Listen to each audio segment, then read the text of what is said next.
नमस्कार प्यारे बच्चों, आप देख रहे हैं मेरा YouTube चैनल मुनीश मैथ, जिसके अंदर हम कर रहे हैं छठी कक्षा का गणित। और छठी कक्षा के गणित की एक्सरसाइज 2.2 आज हम करने जा रहे हैं, जिसका पहला प्रश्न है हमारे पास, उपयुक्त क्रम में लगाकर गुना करें। ठीक है, जहाँ पे एक बात ध्यान रखने की है, उपयुक्त क्रम में लगाकर गुना करें। सॉरी, जहाँ पे गुना करें नहीं है, यहाँ पे लिखा हुआ है योग ज्ञात करें। ठीक है, तो आपने जो योग ज्ञात करना है वो उपयुक्त क्रम में लगाकर ज्ञात करना है, ना कि ऐसे ही आप इनका जोड़ कर दो और आंसर आ गया, वो आपका प्रश्न गलत हो जाएगा। अब बात आती है कि उपयुक्त क्रम क्या होता है। बेटा, उपयुक्त क्रम का मतलब ये है कि आप इनके अंदर वो पहचानो, वो दो रकमा मतलब दो नंबर पहचानो जिनके एंड में या तो जीरो बने, ठीक है, या डबल जीरो बने, या 3 जीरोज बने। अब ये यहाँ पे देखिए, 37 और 63 दोनों का योग कितना होता है? 100 होता है ना। अगर इन दोनों का योग 100 है तो हम क्या करेंगे, पहले 837 और 363 को जोड़ेंगे, फिर उसके बाद 208 को जोड़ेंगे। तो कितना आंसर आएगा? ये 100 हो गया, 8 3 11, 11 1 1200 प्लस 208, तो कितना आंसर आ जाएगा? 1408। ये हमारा आंसर आ गया। क्लियर? मतलब आपने ऐसे क्रम में लगाना है कि आप इसका जोड़ जुबानी कर सको। इसके बाद इसी का हम बी पार्ट सॉल्व करते हैं। इसके बी पार्ट को अगर हम ध्यान से देखते हैं बेटा, तो 62 प्लस 38 इन दोनों का जोड़ कितना आता है? 62 प्लस 38 100 आएगा। इस साइड 53 प्लस 47 इन दोनों का जोड़ कितना आएगा? 100 आता है ना। तो फिर हम क्या करेंगे, 1962 के अंदर किसको जोड़ेंगे? 1538। क्लियर? फिर प्लस 453 के अंदर किसको जोड़ेंगे? 647। अब बात क्लियर हो गई कि उपयुक्त क्रम क्या होता है। अब देखिए आप, 62 और 38 ये तो बन गए 100, ठीक है। 19 प्लस 15, 19 1 20 10 30 4 34, 100 यहां से आ गया 3500। क्लियर? प्लस 6 4 10, इन दोनों का जोड़ कितना हो गया? 100 1100। तो फिर जुबानी सॉल्व हो रहा है ना, ये कितना आ गया आंसर? 4600। हमारे पास आंसर आ गया। क्लियर?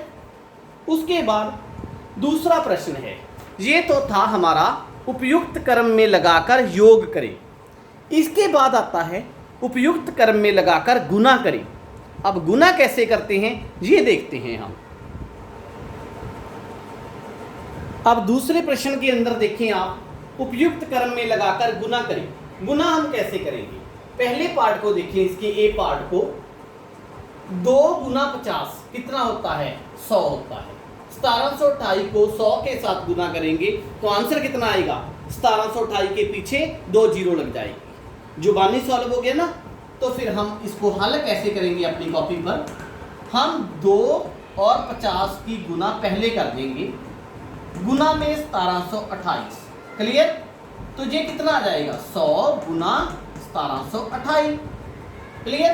तो कितना आंसर आ गया हमारे पास? इसके नीचे लिख दो आप, 1728 के पीछे 2 जीरोज लग जाएंगे। क्लियर हुआ ये पार्ट? दूसरा पार्ट देखिए इसका, इसी तरह 4 गुना 25 कितना होता है? 100 होता है। बिल्कुल इसी तरह करना है आपने। तो हल के अंदर आप क्या लिखोगे? 4 गुना 25 को पहले गुना, 166 बाद में लिख दिया। 4 गुना 25 कितना होता है? 100 गुना में 166, तो 166 के पीछे 2 जीरो लग गई, आंसर आ गया। इस पार्ट को देखिए, 125 गुना 8, ये आपको पता होना चाहिए कि कितना होता है? 1000 होता है। ठीक है, तो इसको पहले गुना करोगे दोनों को, इनको आपको बता दिया कि 125 गुना में 8 कितना होता है? 1000 होता है। तो आंसर कितना आ जाएगा एंड में? 291 के पीछे 3 जीरो लग जाएगी। ओके। इसके बाद 625 गुना 16 कितना होता है? आपको पता है 625 को 2 बार गुना करते हैं तो 1250 आता है, तो 4 बार गुना करेंगे तो कितना आएगा 2500, 16 बार गुना करेंगे तो कितना आएगा 10,000। क्लियर बात हो गई। अब देखिए फिर अगर 10,000 होता है तो इसका हल हम कैसे करेंगे, 625 गुना में 16 गुना में 289। क्लियर। तो इन दोनों का गुना करके क्या आया 10,000 गुना में 289। क्लियर। अब कितना आंसर आएगा फिर 289 के एंड के अंदर 4 जीरो लगा दोगे आपके पास आंसर आ जाएगा। इस तरह करके आपने इनको हल करना है। इसके 2 पार्ट बाकी हैं, उसको भी देखते हैं। अब इन दोनों प्रश्नों को देखिए आप, जो ई पार्ट है उसका हल क्या होगा, ये तो क्लियर ही है आपको, पहले जैसा ही है, ठीक है। लेकिन यहाँ पे देखिए आप 285 किसी के साथ भी गुना नहीं हो पाता, तो फिर 5 को 6 के साथ गुना करते हैं तो 30 आ जाएगा, है ना। तो फिर 285 गुना में 5 गुना में 60, प्रॉपर तो कुछ बन ही नहीं रहा, तो कितना आंसर आएगा 285 गुना में 6 5 30, तो 300 आ गया। अब 3 के साथ तो हमें गुना करनी पड़ेगी। 3 5 15 का 5 हसल 3, 3 8 24, 1 25 का 5 हसल 2, 3 दूनी 6 2 8, 2 जीरो लग गई, आंसर आ गया। एफ पार्ट के अंदर देखिए काफी इंपॉर्टेंट प्रश्न है। एफ 125 को 8 के साथ गुना करते हैं 1000 बन जाता है, 40 को 25 के साथ गुना करते हैं तो 1000 बन जाता है। तो क्या करेंगे 125 गुना 8 फिर गुना में 40 गुना 25, ठीक है बेटा। तो कितना आ गया यहाँ पे 1000, 25 चौका 100 होता है, ये भी 1000, तो आंसर कितना आया 10000000। आपके पास आंसर आ गया, ठीक है। इसके बाद है प्रश्न नंबर 3।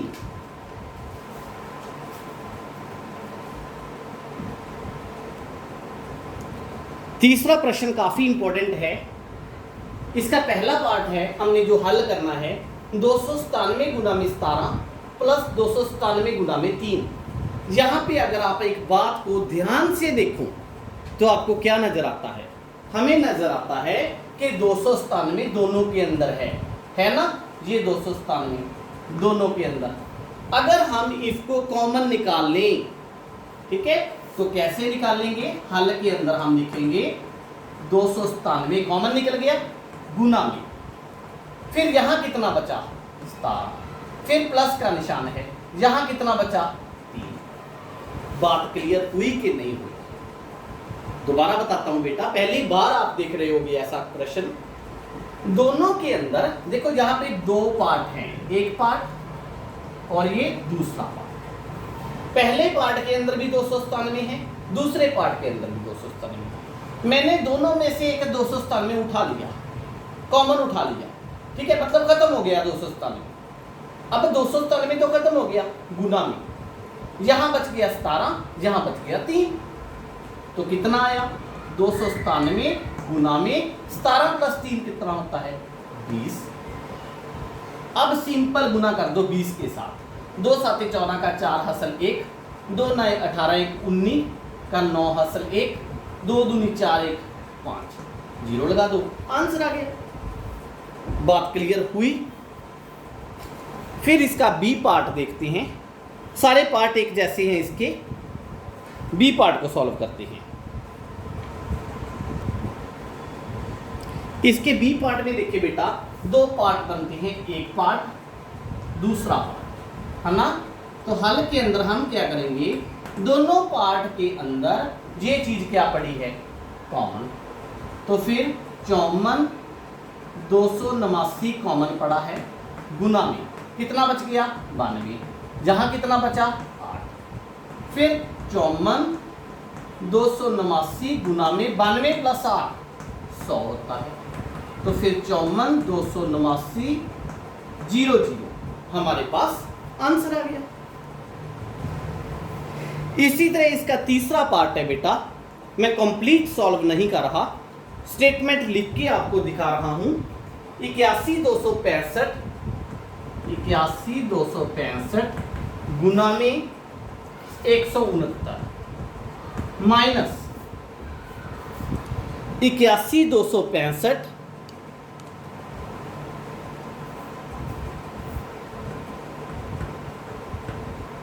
गुना में 69, ये हमारे पास दिया गया है। अब इसमें देखो, इसके भी दो पार्ट हैं, ठीक, ये कॉमन आ जाएगा दोनों के अंदर।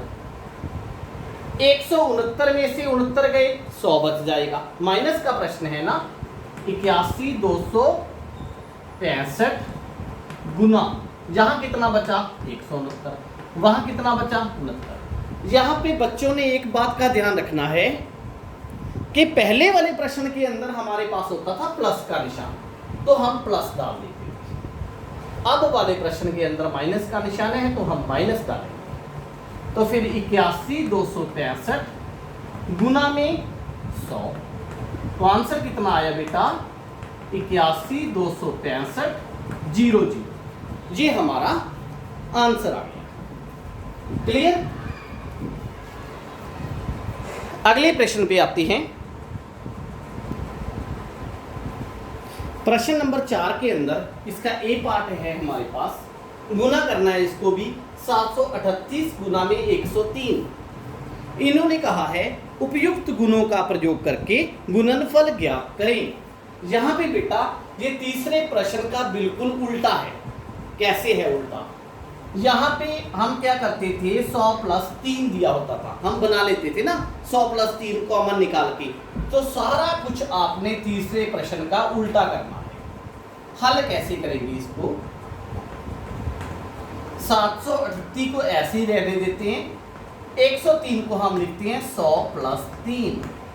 याद आया? तीसरे प्रश्न के अंदर हम ऐसे ही करते थे ना, जब हम कॉमन निकाल लेते थे तो यहां दो चीजों का जोड़ आ जाता था। क्लियर? अब हम क्या करेंगे, देखो जब कॉमन निकाली थी कोई चीज, कोई नंबर हमने कॉमन निकाला था, तो पहले वो क्या था, पहले वो दोनों के साथ गुना हुआ था ना। तो अब हम उल्टा लिखेंगे, 738 गुना में 100 प्लस 738 गुना में 3। अब याद आ रहा होगा कि अगर हम इसको यहां से शुरू करें प्रश्न को, तो बिल्कुल सेम बन जाता है। हम क्या करते थे कि इसके जी दो पार्ट हैं, दोनों पार्ट में 738 कॉमन है, कॉमन निकाल लेते थे, यहाँ 100 यहाँ 3, फिर 103 गुना कर देते थे। ऐसे ही होता था ना। तो फिर बिल्कुल उल्टा चल रहे हैं अब हम, ठीक। तो कितना आंसर आया यहाँ पे, पहले का 738 00, इसका कितना आंसर आया? अब इसको गुना करोगे, 3 × 8 = 24 का 4, 2 कैरी, 3 दूनी 3 × 9 = 2, 11 का 1, हसल 1, 3 × 7 = 21, 1 22। ठीक, दोनों को जोड़ दो। कैसे जोड़ोगे? जुबानी जोड़ लो, चाहे आप साइड में करके जोड़ लो। 738 00 जोड़ना किसको है? 2214, 2214। ठीक, 4 1 0 6 7, कितना आंसर आया? 76014। ये हमारे पास आंसर आ गया। बात क्लियर हुई? इस तरह करके हमने प्रश्न नंबर जो 4 है उसके प्रश्नों को हल करना है। अब इसका सेकंड पार्ट और थर्ड पार्ट मैं आपके ऊपर छोड़ रहा हूं। क्यों? सेकंड पार्ट में इन्होंने कहा है गुना में 102, तो आप क्या लिख लोगे? 103 लिखा था ना हमने, 100 + 3, आप लिखोगे 100 + 2, बस। फिर बाकी सारा प्रोसीजर ए पार्ट जैसा ही। उसके बाद 258 गुना में 1008, तो आप 1008 को कैसे लिखोगे? 1008 को लिखोगे 1000 + 8। क्लियर?